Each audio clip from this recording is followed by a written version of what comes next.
Junior school teacher, Miss Evans, becomes concerned about her new student when she notices the girl often wears dirty clothes to school and rarely speaks to anyone. One day, she follows the girl home and makes a shocking discovery. We're joined by a new student this semester.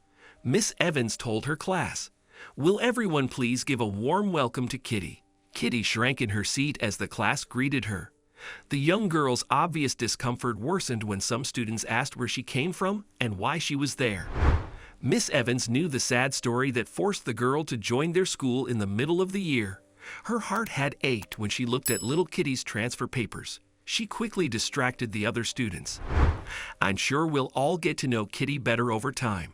Right now, however, it's time for math." The class took out their workbooks with a groan. Kitty remained very quiet. She kept her head down so her dark hair hid her face. Miss Evans crouched down beside her desk. "Hi, Kitty," she said. "I just want to let you know that I'm always available if you need to talk. Changing schools is hard, but I'm sure you'll get settled in soon." Kitty glanced at her, and Miss Evans glimpsed her sad brown eyes. The poor child had been through so much. "Thank you, Miss," Kitty whispered. Miss Evans placed a hand on the girl's shoulder and continued with the class. At the end of the day, she waited outside with Kitty to meet her father. A burly man soon approached them. "Hi, Kitty," he said. "Did you have a good day at school?" Kitty nodded and left Miss Evans' side to join the man. "You must be Kitty's dad." Miss Evans offered her hand to shake. "I'm her teacher, Miss Evans." "Nice to meet you, Miss. I'm Steve." Kitty's dad smiled and shook her hand. He then turned to Kitty. "Why don't you go wait in the car, sweetie? I'm sure you'd like to put that heavy backpack down, and I want a minute to talk to Miss Evans." Kitty gave her dad a strange look, but she ran off to an old pickup nearby. "Kitty's had it rough the past few months," Steve said. "I'd appreciate it if you could keep an eye on her. I noted that the reason she transferred here is because her mom passed away recently." Miss Evans studied him. "How's she been adjusting?"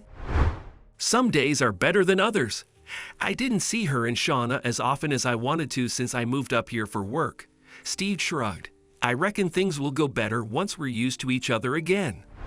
"I'm sure they will." Miss Evans smiled.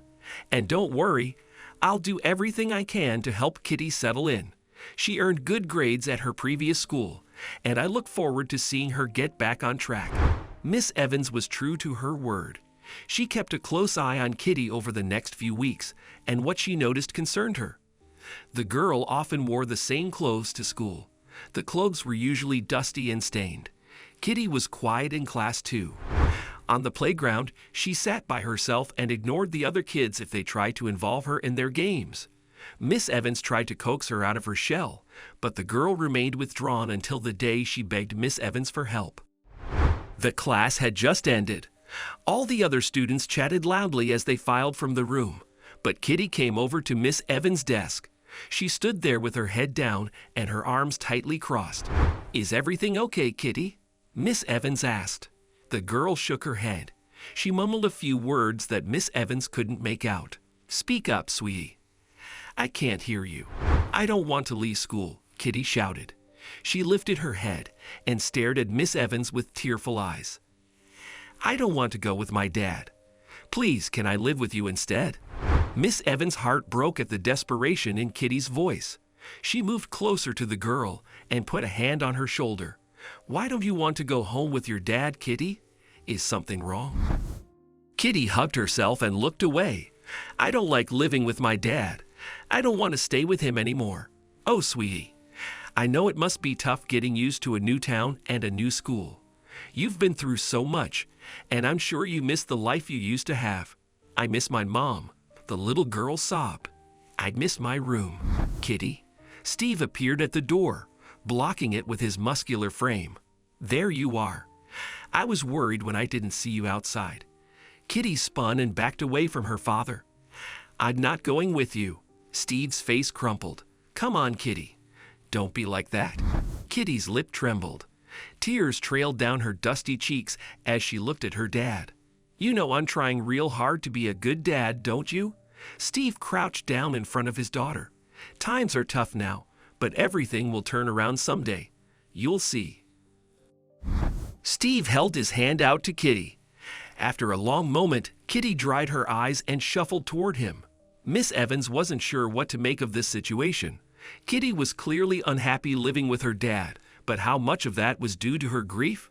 She suspected there was something more going on. "Let's all walk out together." Miss Evans stood and offered Kitty her hand. When they reached the parking lot, Kitty pulled free of the adults and ran ahead to her dad's pickup. "I'm sorry about all that, Miss Evans," Steve said. "Kitty's been real stressed lately and she isn't handling it well. I've noticed she sometimes comes to school in dirty clothes." Miss Evans said, "Is everything okay at home?" Steve's eyes widened and he rubbed at his beard. "Yeah, we've had some problems with the plumbing. I swear I've reported it to the landlord, but nobody's come to fix it yet." "I'm sorry to hear that. She's also real fond of those outfits because her mom bought them for her. She doesn't like to change her clothes," Steve added.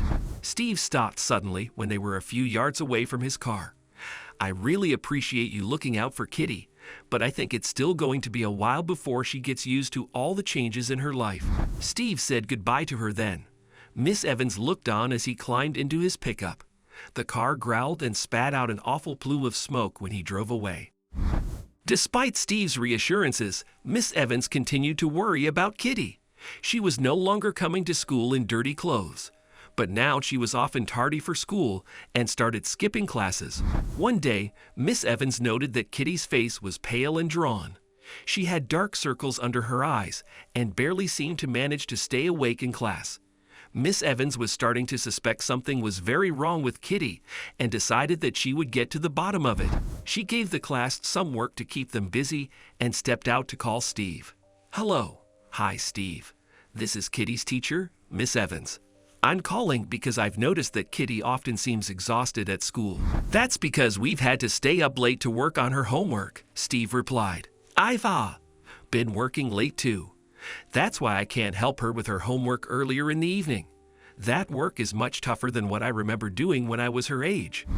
"Well, if Kitty is struggling so much, then it might be better to get her a tutor. I'll write down some numbers and give them to Kitty so she can pass them on to you." "Thanks, Miss Evans. That's real kind of you."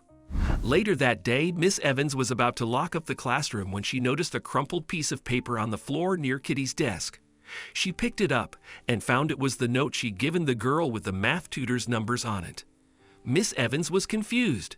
Why would Kitty throw the paper away if she had difficulty with schoolwork? She rushed to the window to see if the girl had left yet. In the distance, Steve and Kitty were just exiting the school grounds. They were on foot, and Steve carried Kitty's backpack on his shoulder while holding the girl's hand. Kitty had her head bowed. Miss Evans shook her head. Something was terribly wrong with that girl, and she would find out exactly what it was today. Miss Evans rushed out to her car. She was determined to follow Kitty and her father, but they disappeared by the time she reached the street. The next day, Miss Evans was waiting when Steve arrived to pick up Kitty. They left on foot again, and Miss Evans followed. Father and daughter walked several miles before they reached the old pickup Miss Evans remembered. It was parked in an empty lot near the edge of town. Steve opened the car and placed Kitty's backpack inside. He then reached in and covered the windows. Once he'd finished, Kitty climbed into the cab, and Steve shut the door. He went round to sit on the back of the truck. Miss Evans didn't understand what was happening. Kitty emerged soon afterward in different clothes. She was carrying the clothes she'd worn to school in her arms. Miss Evans watched as they walked to a nearby laundromat. Miss Evans crossed the road and peeked through a gap between the old shirts covering the windows. What she saw inside made her gasp in surprise. This couldn't continue any longer. Miss Evans took her phone from her handbag and called the police. "Miss Evans, what are you doing here?" The teacher turned and saw Kitty running toward her. Steve was a few steps behind, staring at her in shock. "I'm putting a stop to this." The police arrived then. They asked to look inside Steve's car and shook their heads at the folded piles of clothes, pillows, blankets, and the teddy bear lying on the dash. It was clear Steve and Kitty were living in the pickup. "It's only temporary. Steve turned from Miss Evans to the police as though he couldn't decide who to address. I lost my job because I was injured at the factory, but I'll get a new one soon. Then we won't be homeless anymore. I don't mind it so much, I swear, Kitty cried.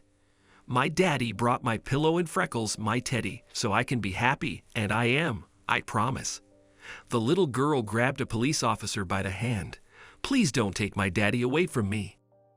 Nobody wants to separate you and your dad, honey, the police officer said, but we can't let you live like this.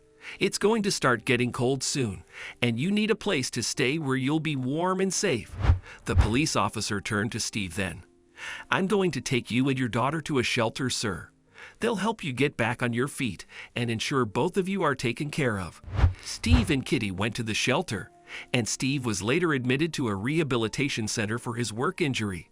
Meanwhile, Miss Evans arranged a special meeting for parents at the school. She explained Steve and Kitty's situation to them. The school arranged a fundraiser for Steve and Kitty. They raised enough money to rent a modest apartment for Kitty and her dad and donated all the furniture and appliances they needed. Over time, Kitty transformed from a quiet and withdrawn child to a girl who was always smiling. She became the top student in her class and went on to earn a full scholarship to college. What can we learn from this story? Never be afraid to ask for help. If Steve had the courage to ask for help sooner, then a lot of sadness could have been avoided. Trust your gut instincts. Miss Evans could have accepted Steve's excuses, but instead, she wisely chose to trust her suspicion that something more was going on.